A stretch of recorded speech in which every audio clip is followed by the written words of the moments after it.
নমস্কার বন্ধুরা, বাগানে এসেছি। সব ফুল গাছে, সবজি গাছে জল দেব। তো সব গাছে জল দেওয়া হয়ে গেলে মিষ্টি দোকানের মতো অমৃতি মিষ্টির রেসিপি শেয়ার করব আপনাদের সাথে। আপনারা প্লিজ পুরো ভিডিওটা প্রথম থেকে শেষ পর্যন্ত দেখবেন। এই যে দেখুন, এগুলো সব পপি গাছ। পপি গাছে দেখুন সব ফুল ফুটে গেছে। দেখুন ফুলগুলো দেখুন কত সুন্দর, আর ফুলগুলো দেখে মনে হচ্ছে যেন কাপড়ের ফুল। আর এই ফুলগুলো ঠান্ডারই ফুল। এখন একটু রোদের তাপ বেড়ে গেছে, সেই জন্য ফুলগুলো একদিনের মধ্যেই ফুটে আবার একদিনের মধ্যেই পাপড়ি সব ঝরে পড়ে যাচ্ছে। ফুলগুলো দেখুন কত সুন্দর লাগছে দেখতে। আর এই দেখুন কুঁড়িগুলো ঠিক এরকমই, মানে নিচের দিকে ঝুলে থাকে। যখন ফোটার সময় হয় তখন কুঁড়িগুলো এইভাবে উপর দিকে ওঠে, পাপড়িগুলো ফেটে ফুলগুলো ফুটে যায়। এই যে এখানে দেখুন, এই একটা ফুলের কুঁড়ি দেখুন। এবার এটা আজকেই ফুটে যাবে।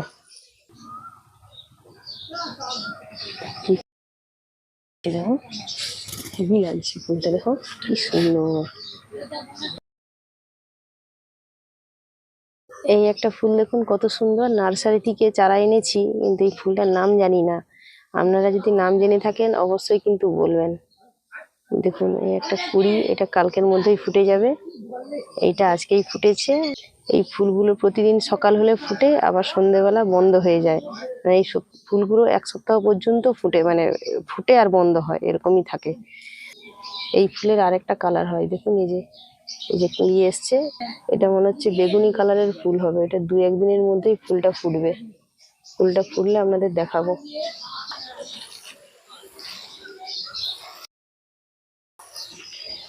আর এইভাবে ঝাড়া দিয়ে গাছে জল দিলে গাছগুলো বেশ খুব সুন্দরভাবে ধোয়া হয়ে জল দেওয়া হয়। বেগুন গাছের গোড়াগুলোতে প্রচুর ঘাস হয়েছে, ঘাস পরিষ্কার করতে হবে।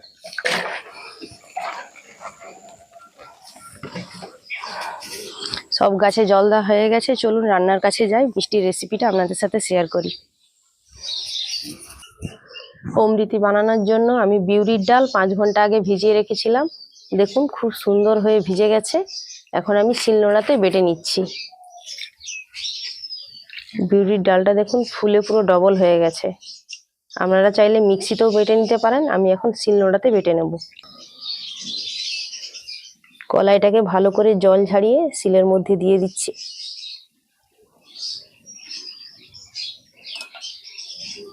অল্প অল্প করে নিয়ে বাটতে হবে, একসঙ্গে তো আর বাটা যাবে না।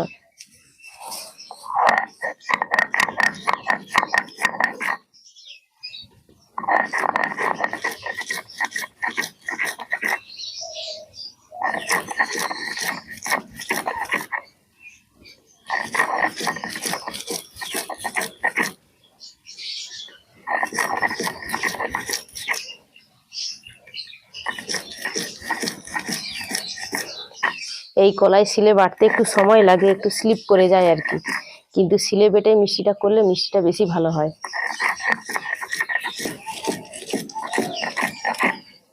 একদম মিহি করে বেটে নিতে হবে, একদম দানা দানা থাকলে চলবে না।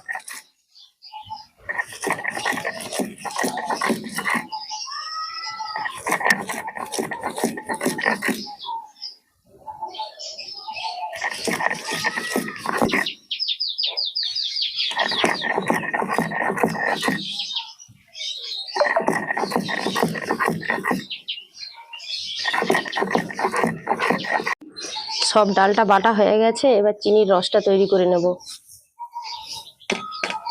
উনুনটা ধরিয়ে নিই।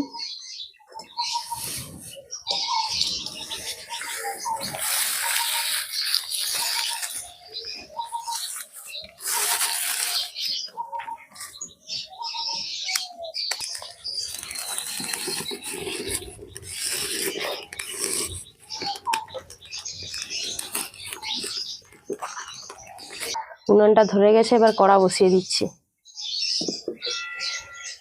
এখানে আমি 250 গ্রাম চিনি নিয়েছি। এই 250 গ্রাম চিনির আজকে রসটা তৈরি করব।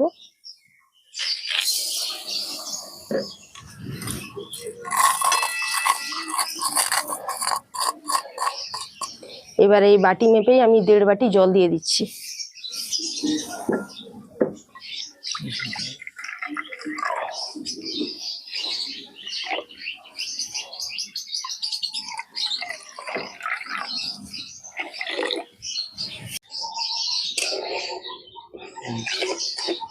আপনাদের একটা কথা বলে দিই, আপনারা যতটা পরিমাণ বিউলির ডালের অমৃতিটা বানাবেন সেই পরিমাণ বুঝে কিন্তু মিষ্টির রসটা তৈরি করে নেবেন। আজকে আমি 250 গ্রাম বিউলির ডালের অমৃতি বানাচ্ছি, সেই জন্য 250 গ্রাম চিনি দিয়ে আজকে মিষ্টির রসটা তৈরি করছি। এবার আমি ভালো করে নেড়ে চেড়ে চিনিটাকে গলিয়ে একটি চিটচিটে চিনির রস তৈরি করে নেব।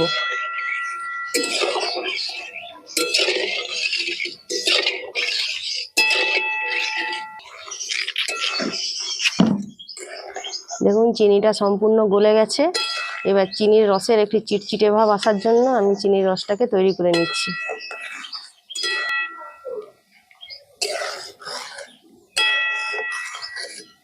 চিনির রসটা ফুটতে শুরু হয়ে গেছে, এবার চিনির রসের চিটচিটে ভাব এসেছে কিনা দেখে নিই।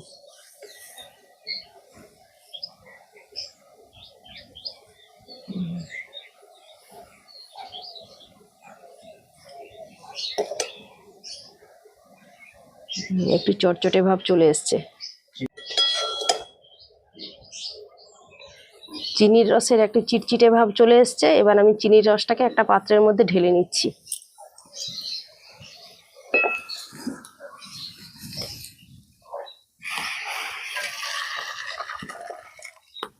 এবারে আমি এই বিউলির ডালটাকে ভালো করে ডেবে নেব, যেভাবে আমরা বড়ি দেওয়ার জন্য ডেবে নিই ঠিক সেভাবেই ডেবে নেব। এই কলাই বাটার মধ্যে 1 চামচ আমি ময়দা দিচ্ছি। আপনারা চাইলে কর্নফ্লাওয়ারও দিতে পারেন, না হলে এর পরিবর্তে চাল গুঁড়িও দিতে পারেন। এবার ভালো করে আমি এটাকে ডেবে নিচ্ছি। এইভাবে হাত ঘুরিয়ে ঘুরিয়ে কিন্তু ডেবে নিতে হবে।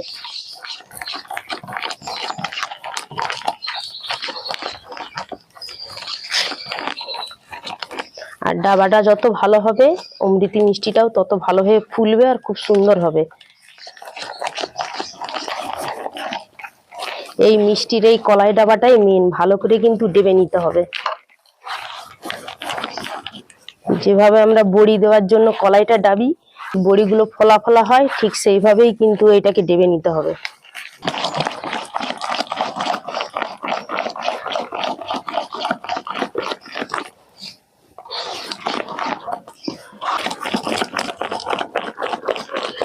দেখুন অনেকটাই কলাই ফুলে গেছে। আর যত ডাবা ভালো হবে কলাইটা কিন্তু খুব সাদা ধপধপে হবে।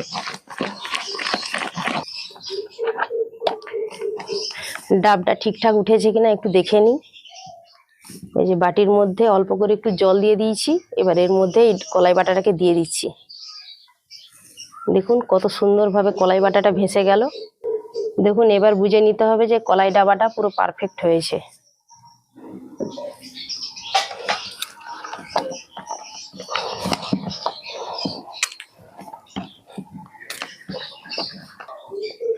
এবার এর মধ্যে আমি লাল ফুড কালার মিশিয়ে দিচ্ছি।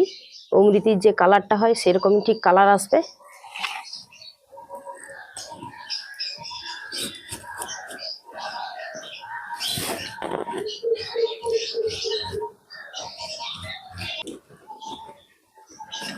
অমৃতির যে লাল কালারটা হয় ঠিক সেই কালারটাই আমি দিয়ে দিচ্ছি। এবার ভালো করে এই কালারটাকে আমি কলাই ডাবার সঙ্গে মিশিয়ে নিচ্ছি।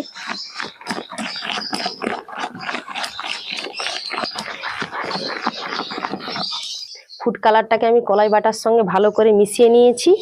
এবার অমৃতিগুলো তৈরি করব। কড়াটা আবার উনানের মধ্যে বসিয়ে দিচ্ছি।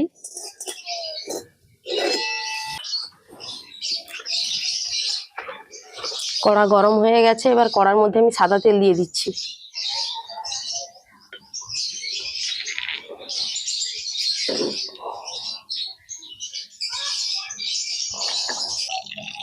এবার এই সাদা তেলের মধ্যে আমি 2 চামচ ঘি দিয়ে দিচ্ছি। অমৃতির মধ্যে একটা ঘিয়ের স্বাদ পাওয়া যাবে, খেতে খুব ভালো লাগবে।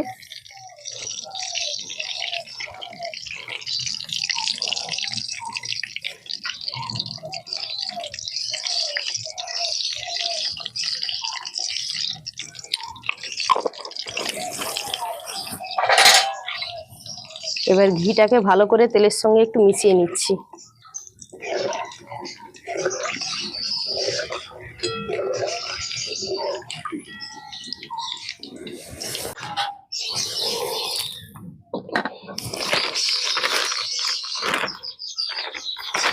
আজকে অমৃতিগুলো আমি গয়না বড়ি চঙের মধ্যেই দেব। দেখুন একটা প্লাস্টিকের মধ্যে যে আমি গয়না বড়ি দেওয়া চং করিয়ে নিয়েছি, আর এরকম সরু মুখের চং করেই কিন্তু অমৃতিগুলো তৈরি করতে হবে। এবারে আমি এই প্লাস্টিকের মধ্যে আমি এই কলাইয়ের ব্যাটারটাকে ভরে নিচ্ছি।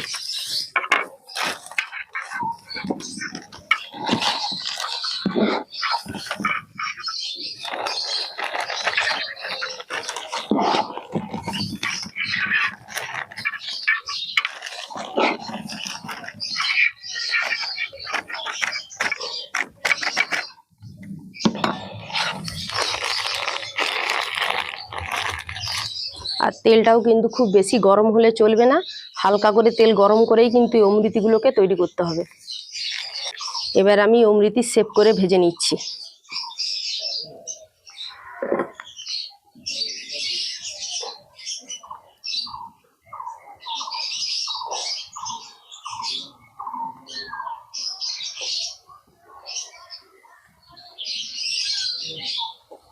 দেখুন কত সুন্দর অমৃতির একটা ডিজাইন হয়ে গেল, আর একটা এর পাশে একটা ডিজাইন করে নিচ্ছি।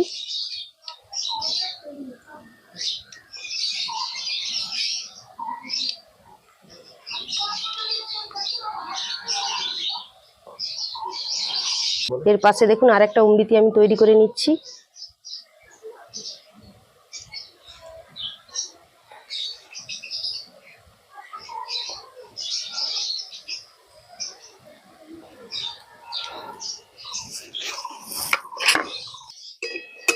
এবার আমি এই অমৃতিগুলোকে মুচমুচে করে ভেজে নেব। এমনভাবে ভাজতে হবে যেন চিনির রসে ডুবানোর পরেও মুচমুচে থাকে।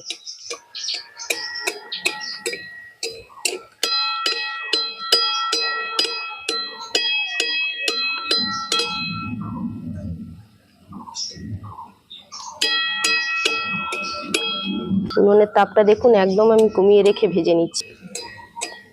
এইভাবেই অমৃতিগুলোকে ভেজে নিতে হবে, আর বেশি তাপ দিলে অমৃতিগুলো পুড়ে যাবে। একদম মুচমুচে করে আমি অমৃতিগুলোকে ভেজে নেব। এক পিঠ ভাজা হয়ে গেছে, উল্টিয়ে নিচ্ছি।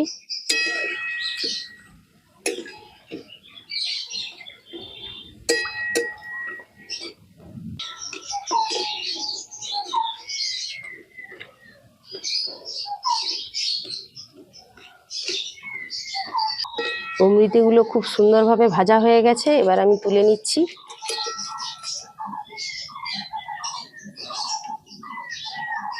সরাসরি কিন্তু আমি মিষ্টি রসের মধ্যে দিয়ে দিচ্ছি। মিষ্টি রসের মধ্যে 2 মিনিট রেখে দিলেই খুব সুন্দরভাবে অমৃতির মধ্যে মিষ্টি রসটা ঢুকে যাবে।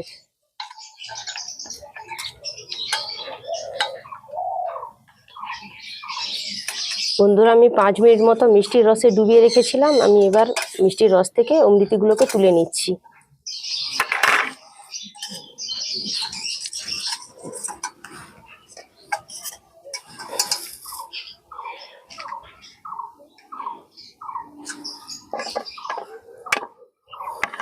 বন্ধুরা আমি একইভাবে আবার অমৃতিগুলোকে ভেজে নিচ্ছি।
আবারও এক ব্যাচ দেখুন অমৃতিগুলো ভাজা হয়ে গেছে, এবার আমি তুলে নিচ্ছি।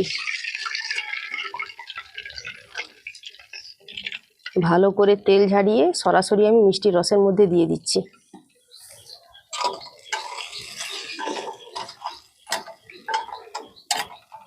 এই অমৃতিগুলোকে মিষ্টি রসের মধ্যে বেশিক্ষণ রাখার দরকার নেই, 1 থেকে 2 মিনিটের মতো রাখলেই মিষ্টিগুলোর মধ্যে রসটা খুব সুন্দরভাবে ঢুকে যাবে।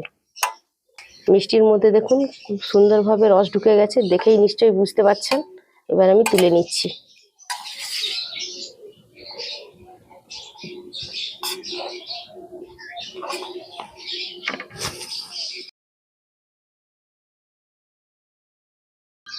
বন্ধুরা, আমার সব অমৃতি মিষ্টি তৈরি হয়ে গেছে। আর অমৃতি মিষ্টির কালারটা দেখুন, ঠিক মিষ্টির দোকানের মতো হয়েছে। আর মিষ্টির দোকানেও কিন্তু ঠিক এরকমই কালার হয়। মিষ্টিটা আমি আপনাদের ভেঙে দেখাচ্ছি কেমন হয়েছে। দেখুন কত সুন্দর, দেখুন ভেতর পর্যন্ত কত সুন্দর রস ঢুকে গেছে। একটা অমৃতি মিষ্টি খেয়ে দেখি কতটা মুচমুচে হয়েছে। খুব টেস্টি হয়েছে খেতে। তেলের মধ্যে ঘি দিয়ে করেছি, ঘিয়ের একটা স্বাদ পাওয়া যাচ্ছে, খুব ভালো লাগছে খেতে। আর দেখছেন কত সহজেই কিন্তু বাড়িতে অমৃতি মিষ্টি তৈরি হয়ে গেল, কত কম খরচে। আপনারাও কিন্তু এইভাবে অমৃতি মিষ্টি বাড়িতেই তৈরি করে খাবেন, দোকান থেকে কেনার দরকার নেই। বন্ধুরা, ভিডিওটা আজকে আমি এখানেই শেষ করছি। দেখা হবে পরের ভিডিওতে। আর ভিডিওটা ভালো লাগলে একটা লাইক করবেন, শেয়ার করবেন আর কমেন্ট করে জানাবেন মিষ্টিগুলো কেমন তৈরি হয়েছে। আরও নিত্য নতুন রেসিপি পাওয়ার জন্য প্লিজ আমার চ্যানেলকে সাবস্ক্রাইব করে আমার পাশে থাকবেন। সবাই ভালো থাকবেন, সুস্থ থাকবেন।